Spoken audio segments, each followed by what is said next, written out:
important. All right, everybody. Jenny Cohn is going to speak now. Rally. Give yourselves a round of applause.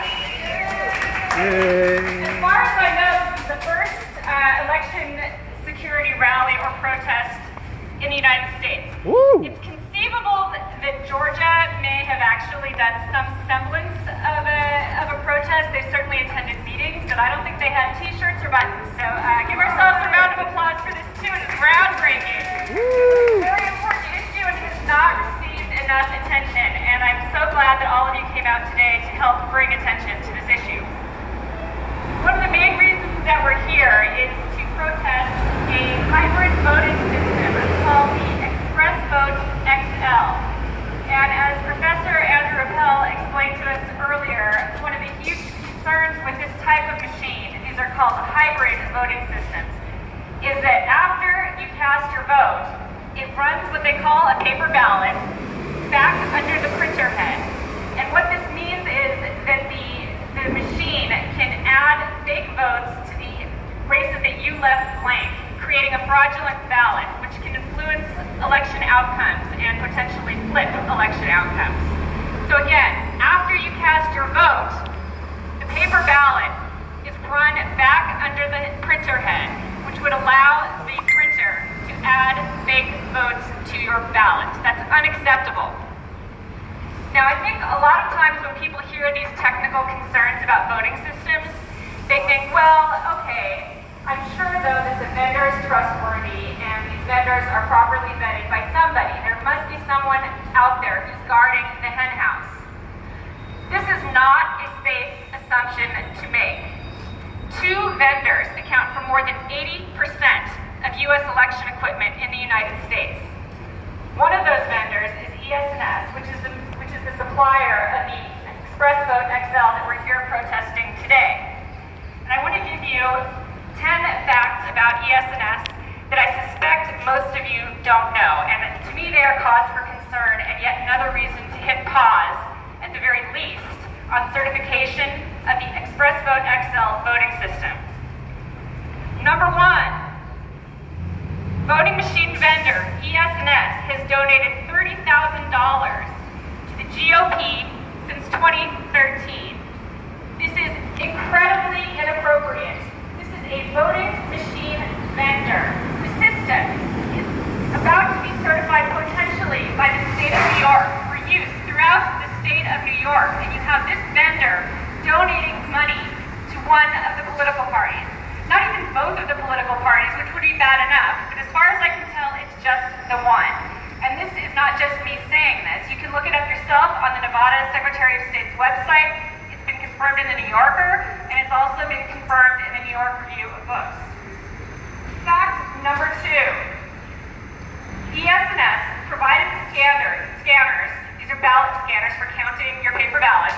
They provided the scanners that failed in New York City due to humidity in these past midterms in 2018.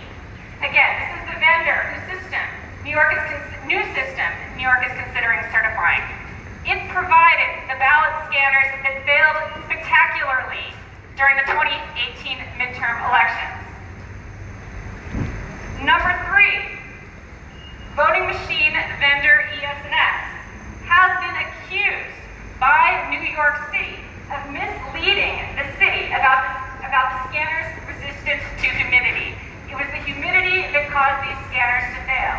And again, we're not here talking about purchasing new scanners. We're talking about a new, sketchy voting system that experts are cautioning against from the same vendor that has been already accused of misleading the city of New York about its existing ES&S equipment. Number four, ES&S, voting machine vendor ES&S, had its $50 million contract with New York City criminally investigated in 2010 by Ferrara, who was the U.S. Attorney for the Southern District of New York. We've been trying to figure out the outcome of that investigation, and thus far have been unable to do so.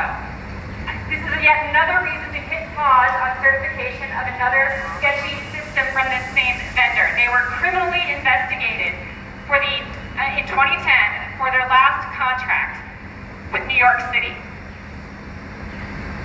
Number 5, the same voting machine vendor, ES&S, supplier of the Express Vote XL voting system that New York State is considering certifying for use throughout the state of New York. It is currently having its new contract with the City of Philadelphia investigated by the Philadelphia City Controller. So it's already under investigation for its contract with Philadelphia. And by the way, it's for the same system that is under consideration now in the state of New York. It's for consideration of the Express Vote XL hybrid voting system. They're investigating the RFP process. They're investigating why it appeared that the City of Philadelphia had a preference for ES&S from the very start. It's being investigated to make sure this wasn't a preset outcome as far as which vendor and which machine was going to be chosen. Number 6, ES&S has a secret advisory board. It consists of election officials who ES&S pays to fly all over the country to attend conferences and stay in fancy hotels and dine at posh restaurants. This is inappropriate. This is giving gifts to election officials who then make decisions about what equipment to buy. This is influencing election officials to focus on relationships and gift giving rather than the security of our votes when they make voting machine system decisions. Highly, highly inappropriate. Yes, you could call it bribery, but that's not me saying that. In any event, the same vendor, ES&S, actually put New York City's chief of the election board, the chief of the New York City election board, was on the secret advisory board. And he attended 9 of these conferences paid for by ES&S, staying in fancy hotels and dining in fancy restaurants. He attended 9 of these events paid for by ES&S since 2014. Highly, highly inappropriate. And guess which system? My client, this is the chief of elections in New York City. Guess which system he wants to buy? It's Express Vote XL, the system that you run the paper ballot back under the printer after you have cast it and can add fake votes to your ballot. Number 8, voting machine vendor ES&S exposed the voting data of 1.8 million Chicago voters around the time of the 2016 election. Again, ES&S, voting machine vendor ES&S, exposed the voting data of 1.8 million Chicago voters around the time of the 2016 election. The company that discovered the breach is called UpGuard. UpGuard told USA Today that the database that was exposed also included encrypted passwords for ES&S employees. It included encrypted passwords. They said that although a casual hacker might not be able to decode the encryption, a nation state, such as hypothetically Russia, would most certainly be able to do that.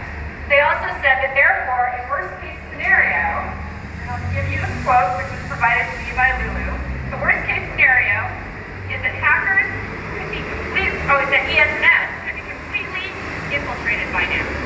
This is not limited to Chicago, by the way, because this is what they're saying is that hackers had access to the passwords of the ES&S employees, and these employees may be providing systems throughout the country, and they could be infiltrated right now, and we wouldn't know it because they left the passwords unprotected on an open website. Okay, I'm almost done. All right. Number 9, voting machine vendor ES&S admitted last year after repeated denials that it has installed remote access software and election management systems. These are centralized county or state computers that program the voting machines and tally the precinct totals. Remote access. 300 jurisdictions they put it in, and they won't identify them. And I'm just about to go to number 10. ES&S, voting machine vendor ES&S installed wireless modems in ballot scanners in the swing states of Florida and Wisconsin, and they also did this in Illinois starting in 2015. So this is the year before for the 2016 election. According to Professor Appel, these motives can enable bad actors to intercept and change vote tallies as they're being transmitted from the precincts to the central tabulators. And this is fairly easy to do with a small cell tower stimulator such as the Stingray, which many police departments use.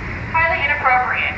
So these are the other considerations I hope that people will think about when they are discussing these issues about whether the Express Vote XL should be certified in the state of New York. We simply cannot assume that this vendor has been properly vetted. Thank you.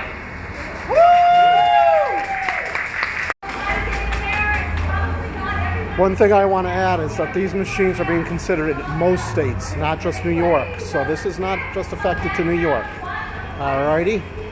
So we are going to go into the Department of Elections meeting and see what we can get.